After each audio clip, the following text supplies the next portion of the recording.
Hi friends, ఎలా ఉన్నారు? I'm Shashank Paloju, impact motivational trainer.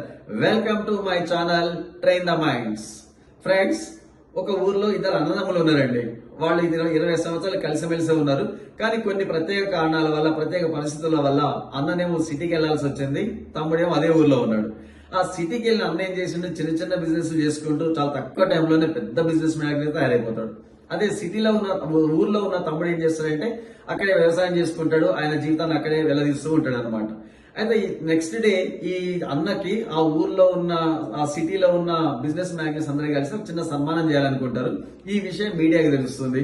ఆ మీడియా అందరూ వస్తారు అనమాట. వచ్చి ఈయన ఇంటర్వ్యూ చేయడానికి ముందు వాళ్ళ ఊరికి వెళ్ళిపోయి అసలు ఈయన పరిస్థితి ఏంటి, ఈయన ఫ్యామిలీ బ్యాక్గ్రౌండ్ ఏంటి, ఎట్లా ఇంత పెద్ద బిజినెస్ మ్యాగ్నెట్ తయారైండు అని తెలుసుకోవడం కోసం వాళ్ళ తమ్ముని ఇంటర్వ్యూ చేస్తారు. అసలు నీ పరిస్థితి ఏంది, నువ్వేం చేస్తున్నావు, నీ జీవితాన్ని ఎట్లా లీడ్ చేస్తున్నావు అని వాళ్ళ తమ్ముని అడుగుతారు అనమాట. అప్పుడు ఆ తమ్ముడు చెప్తాడు, మా నాన్న బాగా తాగేటోడు, ఇంటికి వచ్చి అమ్మను నన్ను అన్నను బాగా కొట్టాడు, అసలు మా చదువుని పట్టించుకుంటాడు కాదు, దొరికే చుట్టాలు అప్పులు చేసిండు, ఉన్న భూమి అమ్ముకున్నాడు, అన్ని ఆయన పేరు చెప్తేనే ఊళ్ళో అందరూ చిదిరించుకునేవాళ్ళు. నా జీవితాన్ని ఏదో ఇట్లా ఆయన తాగుతూ కొడుకుని కాబట్టి అట్లా నేను నా జీవితాన్ని అదే రేంజ్ లో కంటిన్యూ చేస్తున్నా అని చెప్పేటాడు అనమాట. ఆ తర్వాత వాళ్ళు సిటీకి వెళ్తారు, వెళ్ళి అన్నను ఇంటర్వ్యూ చేస్తారు. నువ్వు ఇంత గొప్పవాడివి, తక్కువ టైంలో ఇంత డబ్బులు ఎట్లా సంపాదించిన, ఇంత బిజినెస్ మ్యాగ్నెట్ ఎట్లయినా అంటే అప్పుడు చెప్తున్నాను అనమాట. మా నాన్న తాగుబోతు, ఆ పరిస్థితులు అవన్నీ కూడా వీళ్ళకి ఎక్స్ప్లెయిన్ చేస్తాడు.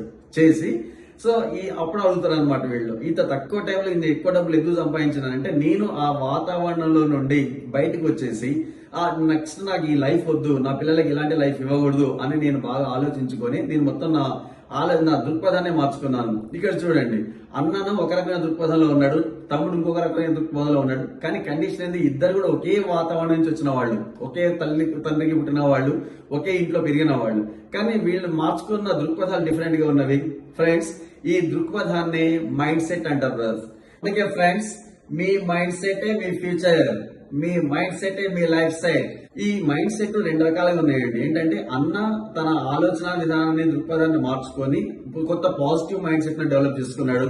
తమ్ముడు ఆ దృక్పథాన్ని తయారు చేసుకుని దాన్ని నెగిటివ్ మైండ్ సెట్ గా మార్చుకొని ఆ జీవితాన్ని అట్లే కంటిన్యూ చేస్తున్నాడు. ఈ పాజిటివ్ మైండ్ సెట్ వల్ల చాలా మంది డెవలప్ అయిన మన ముందే కనిపిస్తున్నారు, మన చుట్టుపక్కలే ఉన్నారు. పొలిటికల్ లీడర్స్ ఉన్నారు, సినిమా యాక్టర్స్ ఉన్నారు, పెద్ద పెద్ద బిజినెస్ మ్యాగ్నెట్స్ ఉన్నారు. అంతవరకు మన ఫ్యామిలీలో చాలా మంది ఉంటారు మీరు వెతికితే. సో అంత పవర్ఫుల్ మాట పాజిటివ్ మైండ్ సెట్. ఈ పాజిటివ్ మైండ్ సెట్ మనకు కూడా రాకుండా ఉండడానికి కొన్ని అడ్డంకులు ఉన్నాయి. అదేంటంటే ఫస్ట్ సెల్ఫ్ రెసిస్టెన్స్. ఈ సెల్ఫ్ రెసిస్టెంట్ అంటే ఏంటంటే వాళ్ళంతలా వాళ్ళని ముందు పోకుండా ఆపుకుంటుంటారు వేరే వేరే కారణాలు చెప్పుకొని. ఇక రెండోది ఫియర్, అంటే భయం.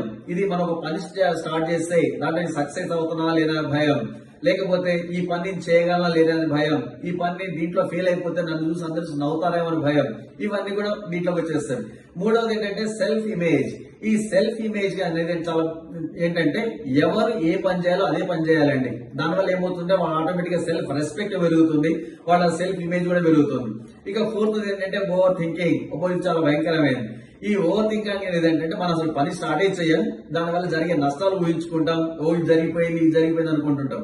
చిన్న ఎగ్జాంపుల్, మనం పనిచేస్తున్న ప్లేస్ లో మన బాస్ దగ్గరికి వెళ్ళి జీతం ఎక్కువ పెంచాలని అడగడానికి కూడా భయపడుతుంటాం. ఎందుకంటే మన వల్ల నేను పని సరిగా చేయలేదేమో అన్న ఫీలింగ్ లోపల ఉండి ఆ శాలరీ ఎక్కువ పెంచడంతో మన ఉద్యోగం తీసేస్తాడన్న భయం. ఇది కూడా దీంట్లో ఓవర్ థింకింగ్ లోకి వస్తుంది. అంటే ఇలాంటి ప్రతి చోట ఓవర్ థింకింగ్ వల్ల మనం వెనక లాస్ అవుతూ ఉంటున్నాం.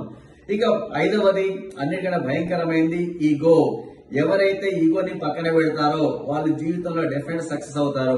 సో ఫ్రెండ్స్, ఈ 5 కారణాలను దృష్టిలో పెట్టుకొని వీటన్నిటిని పాజిటివ్ చేసుకొని వీటన్నిటిని వదిలేసుకొని మీరు హ్యాపీగా పాజిటివ్ మైండ్ థాట్ ని డెవలప్ చేసుకోండి. Thank you very much.